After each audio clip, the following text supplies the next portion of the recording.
guys something. When I'm going to use my hands, and I'm going to demonstrate something to you now. I'm going to use my hands in 3 different ways. This is something nobody's ever thought about. What do you do how do people respond to you? Do you know what you're doing with your hands? So what I'm going to do is I'm going to ask you guys to do something for me. But before you do it, I want you to first think whether you feel like doing it. All right, before we do the action, I'm going to make you do things. Okay, I'm going to change my hand position 3 times. I'm going to say the same thing 3 times. I'm going to try and keep my voice as close to natural as possible, because we know as we change positions, it is hardwired in your brain to change the way you sound. So I'm going to try and keep it the same. Are you guys ready? All right. I'm going to ask the people on this side of the room to stand up against that wall.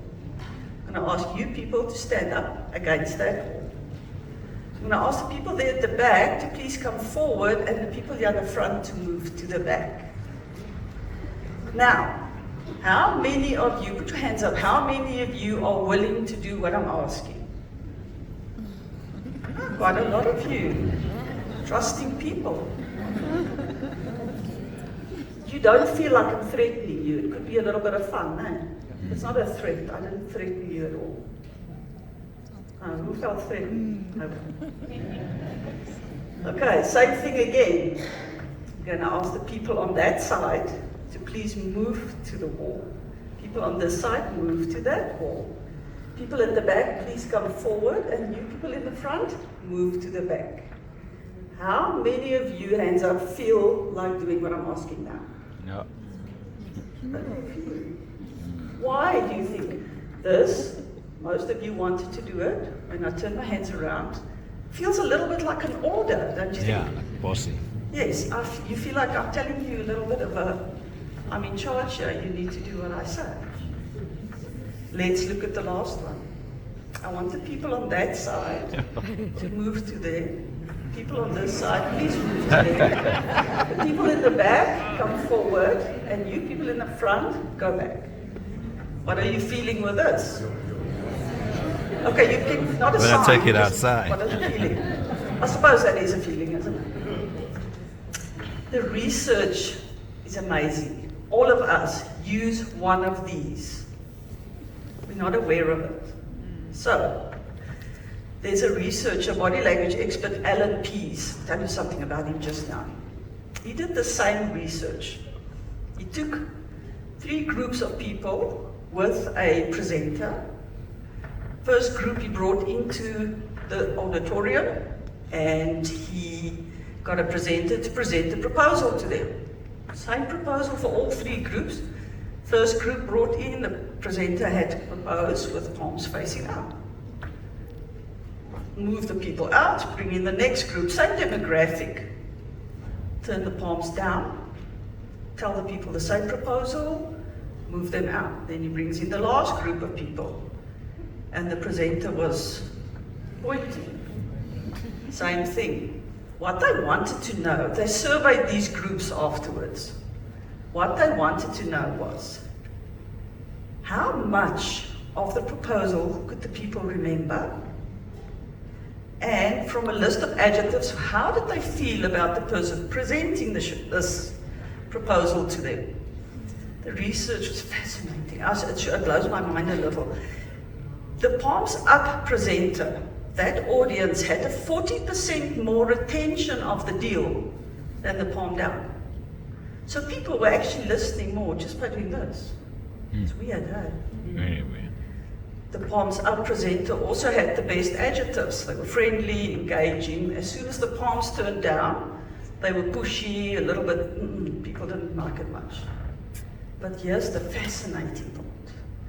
The finger pointer. People could hardly remember what the deal was about. And of course, the worst adjectives. Now, I'm asking you, you probably don't think of it right now. Which one of these is yours? Later on today or tomorrow or next week, there you sit talking to the people. And you realize, these people aren't listening to me. Why? Our brain becomes resistant the minute we do this. We have a lot of people who speak like this, unconsciously. Look, it's not a problem if this is your talking style. Now you're going to know. Okay, I'm going to keep doing this, but nobody's actually listening. Our brain shuts down. We resist someone who does this. I think at schools, listen to teachers telling the kids what to do. Why aren't those kids listening? When you do this, your voice tone changes. You sound a lot more harsh than when you do this. If you want your kids or anybody to do something for you, please pick up their toys. Your voice is different, your hand, they will do it easily. Pick that up and they won't.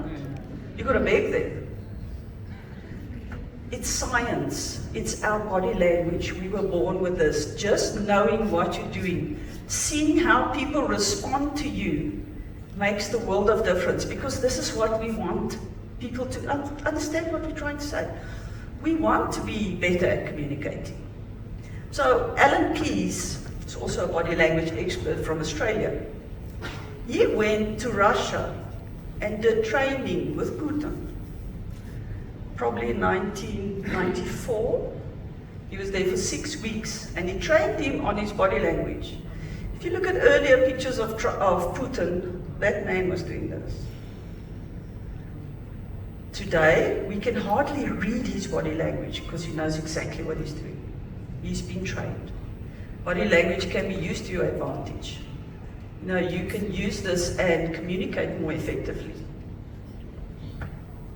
Any questions on that? You guys don't have to stand up against the wall, so you're not going to do that. So, when we think of body language, and we like to call it non-verbal behavior, like I said, your brain is constantly trying to protect you. Our brain reads all the time. We just don't understand what it is we see. How many of you feel like you are good with body language? You can put up your hands. You sometimes, we get a feeling in our gut, and we talk it away. We try and tell, no, I'm probably wrong. You need to trust your gut. It's linked to your brain. It's telling you what to do. We always want to listen to the brain. It's always trying to protect us. Let me just get a bit of trouble. My mouth is getting more dry now. Let me think. Another thing I can teach you today. We call this fronting. We all have business meetings. We all interact with people. Communication today there's an epidemic of miscommunication because of our phones. We are literally not talking to people anymore because we are this way. So we call this fronting. Fronting means your forehead, your torso, and your toes are pointed to the person you are speaking to.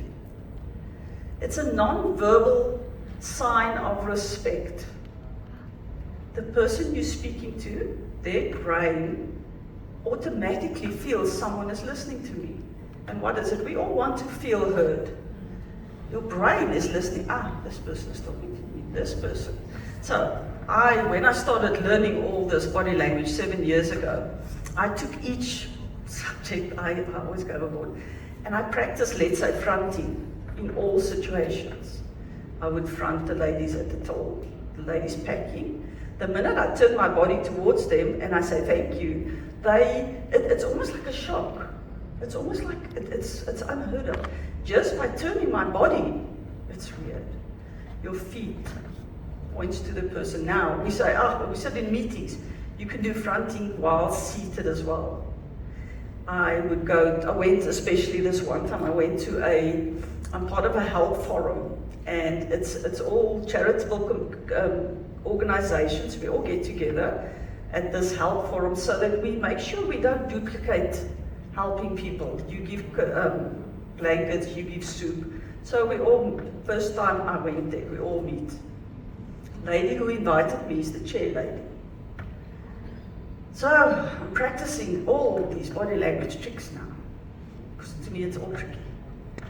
And at this meeting there was about 12 people, and each person had to get up and just say what their organization is about and what they're doing. So, what do? I'm practicing fronting like mad. Each person who talks, I'm looking at them. Each person who's doing, I'm looking at them. Then I sort of start looking, everybody seems to be talking to me only. They're not even looking at anyone else. Now they're just looking at me. So now I'm starting to feel a little conscious about this. It's a little weird. And then I look at the other people. Some are on their phones, some are not listening, some are just writing things. They're not actually looking at the person who's speaking. It is so fascinating how that works. You don't even have to say anything, you just have to turn your body towards them. When we turn our body towards the person who's speaking, they feel heard, they speak to you more. I was a director on a board later on in my life, and we would go to meetings, and they would have these huge financial meetings. I understood nothing. I know, it's sad to say, it was really over my head. But because I was fronting everybody, they were literally talking to me. Eventually I had to stop fronting because they were going to ask me questions and I was going to not know. So I actually had to stop. You can. If someone is intimidating or you don't want to speak to someone, you can turn your body. Their brain picks it up. The feet. I know they say that the eyes are the heart to the soul, something like that. But our feet. When we look at someone's feet, this is like, our feet will point to who we like most. So, if you go to a big corporate, look where who's the people's feet are pointing to. That'll probably be the CFO, the CEO. We point our feet to what we like. At the gym, I used to watch people who's attracted to who. The feet literally points to who's into who. It's the most fascinating thing. Watch people's feet. If we are having a conversation and I want to go, my feet will start pointing towards the exit.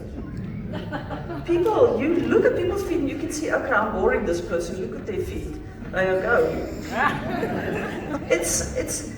Please, whatever you see these things, don't tell people, look, I can see your feet. This is your secret. This is for your information. It makes you so much better at communicating.